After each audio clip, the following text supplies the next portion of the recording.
அளவற்ற அருளாளனும் நிகரற்ற பேரன்புடையனுமாகிய அனைத்தையும் படைத்து பரிபக்குவப்படுத்துகின்ற அந்த ஏகன் இறைவனை போற்றி புகழ்ந்தவனாக அவனிடமே அனைத்து நன்மைகளுக்காகவும் பிரார்த்தனை செய்து ஏனைய அனைத்து மக்கள் மீதும் அந்த படைத்தவனின் அருள் உண்டாகட்டுமாக என்று பிரார்த்தனை செய்தவனாக ஏராளமான சிரமங்களுக்கு மத்தியில நல்லவர்கள் பயணிப்பதும் ஏராளமான சுகங்களை அனுபவித்துக் கொண்டு தீயவர்கள் சந்தோஷமாக இருப்பதும் இது ஒரு சோதனை தான். நல்லவர்களுக்கு எங்க போனாலும் ஒரு சில பிரச்சனைகளை சந்திக்க வேண்டிய கட்டாயம் ஏற்படும். தீயவர்களுக்கு சுமையும் சொகுசுமா வாழ்ந்துட்டு இருப்பாங்க. அப்ப இந்த நல்லவங்க அதை கவனிக்கும் போது என்ன நினைக்கிறாங்க அப்படின்னு சொன்னா, இறைவன் இருக்கிறானான்னு சில பேருக்கு சந்தேகம் வந்துடும். சில பேருக்கு இறைவன் ஏன் அப்போ நீதியா நடத்தினா அப்போ எப்படி நல்லவங்க சிரமப்பட போறதில்லை இல்லையா அப்படின்னு யோசிப்பாங்க. இன்னும் சில பேர் புரிந்து கொண்டவங்க, வேதத்தை யார் படிக்கிறாங்களோ அவங்க புரிஞ்சுக்கின்றவங்க, இது நமக்கான சூழ்நிலை கிடையாது, இது படைச்சவன் சொல்லிட்டான், நல்லவர்களுக்கு இங்கே சிறையில் வாழக்கூடிய சூழ்நிலை தான் இருக்கும். சிறையில் ஒரு மனிதருக்கு எப்படி வாழ முடியும்? உணவு கிடைக்கும், ஏதோ உயிர் வாழ முடியும், மருத்துவம் கிடைக்கும். அதை தவிர்த்து அந்த சிறையில் வாழக்கூடியவங்களுக்கு பெருசாக ஒன்றும் கிடைச்சிடாது. பொதுவாக இங்கே உள்ள தமிழ்நாட்டு சிறையோ இல்லை இந்தியாவுடைய சிறையை யோசிக்கக்கூடாது. இந்தியாவில் சொகுசான வாழ்க்கை கிடைக்குது சிறையில் வாழக்கூடியவங்களுக்கும். பொதுவாக சிறை என்பது எதுக்கு அப்படின்னு சொன்னால், அவங்கள ஒரு 4 கட்டத்துக்குள்ளே தான் அவங்கள வச்சுருப்பாங்க. வெளி உலகத்தை பார்க்க முடியாத ஒரு சூழல் இருக்கும். ஆனால் இதுதான் விசுவாசிகளுக்கு கிடைக்கக்கூடிய, நல்லவர்களுக்கு கிடைக்கக்கூடிய இந்த உலக வாழ்க்கை. ஆனால் கெட்டவர்கள் எங்கே போனாலுமே அவங்க கெட்டவங்கன்னு தெரியும். அவங்க மேடையில் அவங்கள புகழப்படுவாங்க. பார்த்தீங்கன்னா இப்போ அரசியல் நடந்துட்டு இருக்கு. எல்லா மேடைகள்லையுமே கெட்டவங்கள உட்கார வச்சு அவங்கள வச்சு புகழ்ச்சியாக இவர் நாட்டுக்கு இது செய்தார், இவர் நல்லவர் அப்படின்னு வல்லவர்லாம் பேசுவாங்க. ஆனால் அந்த மேடையில் அவனுக்கே தெரியும் நம்ம கெட்டவன்னு. மேடையில் உட்காந்துருக்கணும் தெரியும், புகழ்றவனுக்கும் தெரியும் அது அவன் கெட்டவன் தான் அப்படின்றது. ஆனால் புகழ்ச்சி, அவங்க போய் வர்ற வாகனங்கள்லாம் பார்த்தீங்கன்னா லக்ஸரியாக இருக்குது. இந்த தேர்தலுக்கு பல கார் விற்றுருக்கு. நேற்று வரைக்கும் ஒரு சுமாரான கார் வச்சுருந்தவன்லாம் அதை தூக்கி போட்டு பல கோடிக்கு கார் வாங்கி அந்த காரில் போயிட்டுருக்குறான். யார்? கெட்டவங்க. இது என்ன சூழல், ஏன் இப்படி அப்படின்னு சொல்லி பல மக்களுக்கு இது புரியல. சில பேர் சில வெளி தோற்றங்களை வச்சு தான் அவங்களே முடிவு எடுக்கிறாங்க, அவங்க நல்லவங்களா இருப்பாங்க போல இருக்கு, இப்படி செத்து போயிட்டாரு, இவர் நியாயம் இல்லாத, அதாவது அநியாயம் பண்ணியிருப்பார் போல இருக்கு, இது ஒரு நல்ல மரணம்பா சில பேர் சொல்லிக்கிறது, இது ஒரு நல்ல மரணம், அவர் அப்படி எந்த குறைபாடும் இல்லாமல் இருந்தார் அப்படின்னா நம்மளே கூட சில நேரங்களில் அல்லாஹ்வை பற்றி புரிஞ்சவங்களே கூட என்ன பண்ணுறோம், நல்ல மரணம் கெட்ட மரணம்னு சர்டிஃபிகேட்லாம் கொடுக்குறோம். ஆனால் உண்மையிலேயே இது மனிதர்களுக்கு சுகமாக வாழக்கூடிய வந்த உலகம் கிடையாது. வேணா சோதனைகளை வெல்லக்கூடியவர்களாக இருக்க முடியும் நல்லவங்க. தனக்கு ஏற்படக்கூடிய சிரமங்களையும் தனக்கு ஏற்படக்கூடிய கஷ்டங்களையும் ஜெயிக்க முடியும். எப்படி அப்படின்னா, படைத்தவனுடைய இந்த வழிகாட்டுதல் அடிப்படையில். இந்த குரானை படித்தவங்க, இந்த குரானை தந்த முகமது நபியை படித்தவங்களுக்கு தெரியும் இந்த சோதனைகள்லேருந்து எப்படி வெற்றி பெற முடியும், எப்படி மீண்டு வர முடியும், எப்படி அடுத்ததை நோக்கி நகர முடியுங்கிறதெல்லாம் இதை படித்தவங்களுக்கு, இதை புரிஞ்சவங்களுக்கு தெரிஞ்சு போயிடும்.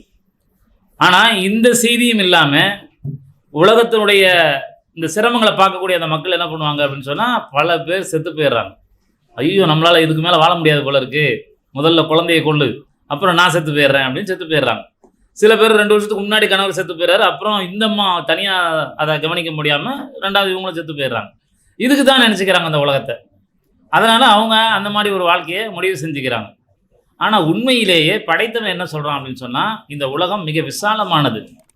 நீங்கள் ஒரு ஊரில் வாழ்ந்துக்கிட்டு என்ன பண்ணுறீங்க, ஒரு குடும்பத்துக்குள்ளே மட்டுமே யோசிக்கிறீங்க, இல்லை ஒன்றை மட்டுமே நீ யோசிக்கிற, இல்லைன்னா ஒரு ஊர் வரைக்கும் யோசிக்கிற, இல்லைன்னா நீ வாழக்கூடிய வசிப்பிடத்தை முழுசாக பார்க்குறிய தவிர, நான் இது மிக விசாலமாக படைத்திருக்கிறேன், நீ இதை விட்டுட்டு அடுத்த கட்டத்துக்கு போ அப்படின்னு சொல்லி தைரியமாக கை கொடுத்து கூப்பிட்றான் படைத்தவன்.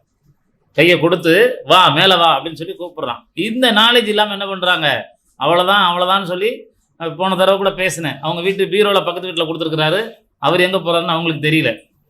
பக்கத்து வீட்டில் பீரோவும் கட்டலையும் நம்ம போய் பார்க்குற ஒரு நான் முஸ்லீம், உங்கள் வீட்டில் குரான் வசனத்தோடு இருக்குது பீரோவில், எப்படிப்பா இந்த பீரோ உங்களுக்கு வந்தது அப்படின்னு கேட்கும்போது, இல்லை பக்கத்து வீட்டுக்காரர் போனது வாரம் செத்து போயிட்டார்ல குடும்பத்தோட காருக்குள்ளேயே உட்காந்து, அவர் கொடுத்துட்டு போனார், ஆனால் போகும்போது சொல்லிட்டு போகலை, சொல்லியிருந்தாருன்னா நாங்கள் அவங்கள கொஞ்சம் ஆறுதல் படுத்தி தக்க வச்சுருப்போம், ஏதோ அவர் புதுசு வாங்க போகிறார் போல இருக்குது, அதனால் பழைய பீரோ எங்கள்கிட்ட கொடுத்தாருன்னு நினச்சி நாங்கள் வீட்டில் வச்சுருக்கோம், இப்போ அவர் உயிரோட இல்லை, அப்படின்னு சொல்கிறாங்க. அவர் போகும்போது என்னெல்லாம் பண்ணியிருக்காருன்னா நிறைய தர்மங்கள்லாம் பண்ணியிருக்கிறாரு. ஆனால் அவர் சொர்க்கத்துக்கு போகிற வழியை மறந்துட்டு போயிருக்கிறார். படைத்தவன் தெளிவாக சொல்கிறான், யார் வந்து சூசைட் அட்டன் பண்ணுறாங்களோ அவங்களுக்கு கடுமையான தண்டனை இருக்குது அப்படின்னு எச்சரிக்கை பண்ணுறான்.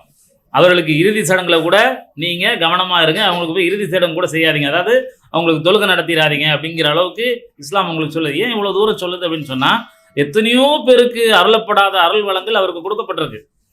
பார்வை புலன், செவித்திறன், பேச்சு ஆற்றல், சிந்திக்கக்கூடிய மூளை, நடக்கக்கூடிய கால், வேலை செய்யக்கூடிய கை, அழகான இருதயம், இவ்வளவும் கொடுத்த உனக்கு என்னுடைய பொருளை நீ எப்படி உன் விருப்பப்படி அழித்துக் கொள்ளலாம் அப்படிங்கிறதுக்காக அவர் கடுமையான தண்டனையை பற்றி எச்சரிக்கை செய்யுது.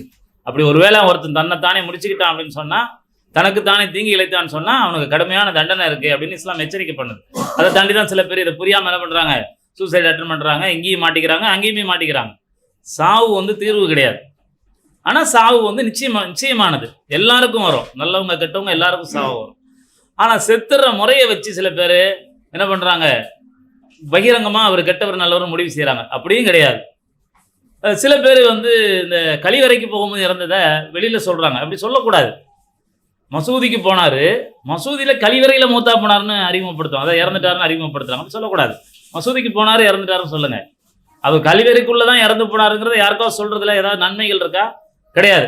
அவரை பற்றி உயர்வாக கருதணும். இறந்துட்டாங்க அப்படின்னு சொன்னால் அவங்களுடைய தவறுகளை மறைக்கணும்.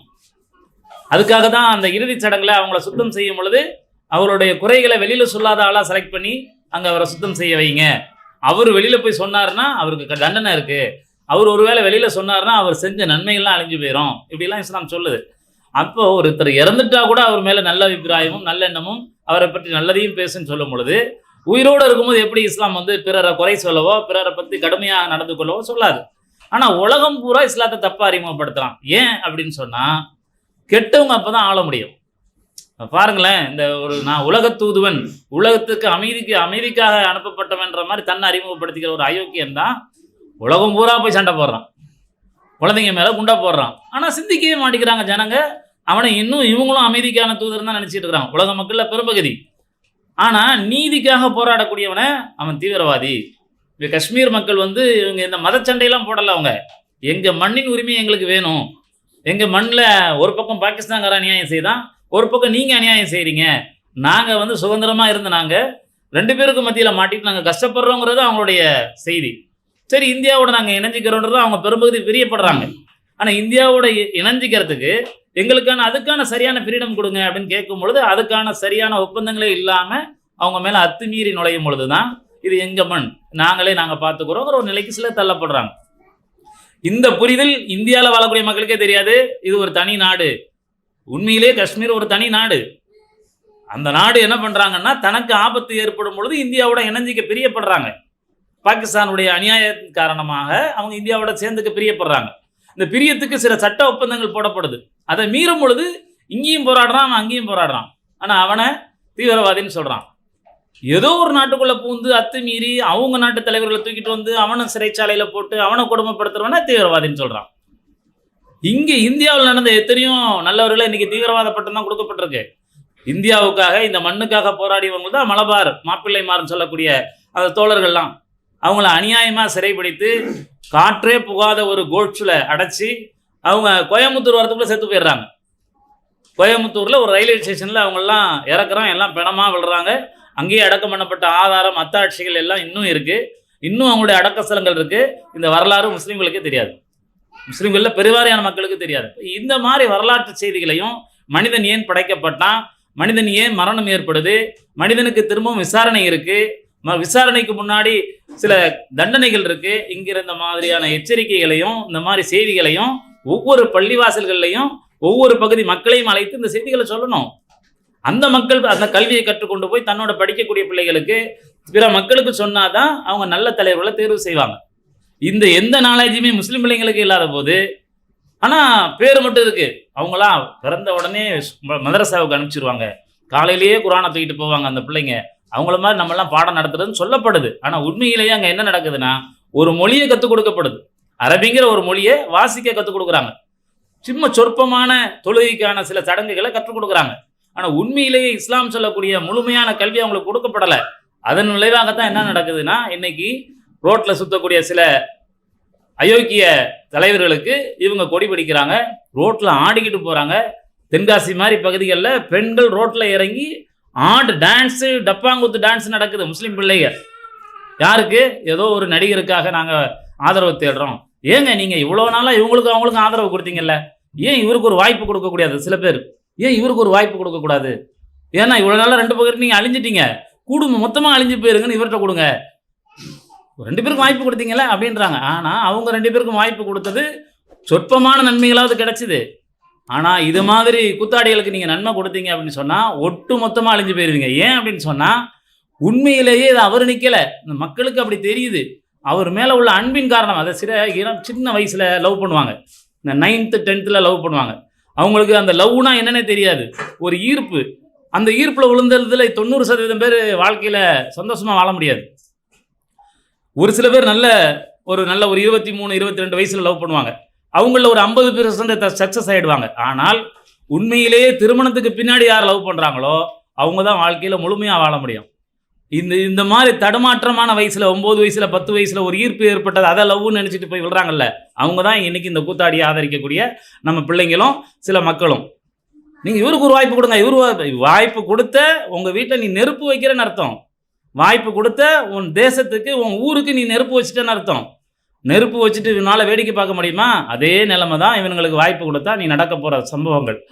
ஆனால் எந்த வரலாறும் தெரியாமல், அதோடைய எந்த விதமான நாலேஜும் இல்லாமல் எல்லாருக்கும் கொடுத்துட்டு இவங்க கொடுங்க. நான் எங்கள் அம்மாவை கொண்டுடுவேன்னு ஒருத்தன் சொல்கிறான். எங்கள் அம்மா மட்டும் இதை ஏற்றுக்கொள்ளலைன்னா எங்கள் அம்மாவை கொண்டுடுவேன். இன்னொரு பொம்பளை, முஸ்லீம் பொம்பளை தான், எங்கள் புருஷனை நான் டிவோர்ஸ் பண்ணிவிடுவேன் அப்படின்றான். அவன் டிவோர்ஸ் ஆவான். உண்மையிலே அவனோட அவன் வாழ்கிறான்னா பெரிய ஆச்சரியமான விஷயம் தான் அந்த பொண்ணோட வாழ்கிறதே. உண்மையிலே அவன் கல்யாணம் பண்ணது எப்படி பண்ணியிருப்பானா, ஒரு ஏழைன்னு நினச்சி கல்யாணம் பண்ணியிருப்பான். அந்த பொண்ணை பார்த்த தோட்டத்தில் அப்படி தான் இருக்குது. அவன் ஒரு பெண்ணுக்குரிய அழகையும் ரசித்து அவன் கல்யாணம் பண்ணியிருக்க மாட்டான். அந்த மாதிரி தியாகம் பண்ணவனுடைய பொண்டாட்டி தான் இப்படி பேசுவாங்க கடைசியில். நான் அவரை டைவர்ஸ் பண்ணிவிடுவேன், அவருக்கு சோர்த்தில் விஷம் வச்சிருவேன் பேசுகிறாங்க. எந்த நாலேஜுமே இல்லாது இன்றைக்கி ஒரு நாட்டை அடமானம் வைக்கிறதுக்கு தயாராகிட்டாங்க மக்கள். ஆனால் கடவுளுடைய கிருபையினால் பாதுகாக்கப்படணும். இந்த செய்திகள்லாம் மக்கள்கிட்ட போய் சேரணும். குறைஞ்சபட்சம் ஒரு குறைஞ்ச சதவீதத்தையாவது அவங்களாம் தோற்று போயிடணும், படிப்பினையாக இருக்கணும். இல்லைன்னா நம்ம எல்லாரும் சேர்ந்து கஷ்டப்பட்டு தான் இந்த சம்பவத்திலிருந்து மீள முடியும். அப்படிப்பட்ட பேராபத்திலிருந்து நாட்டையும் நாட்டு மக்களையும் நம் சமூகத்தையும் படைத்த இறைவன் பாதுகாக்க வேண்டும் என்று பிரார்த்தனை செய்து வாய்ப்புக்கு நன்றி கூறி விடைபெறுகிறேன். வாஹிரு தவானா அல்ஹம்துலில்லாஹி ரப்பில் ஆலமீன். அஸ்ஸலாமு அலைக்கும் வரஹ்மத்துல்லாஹி வபரகாத்துஹு.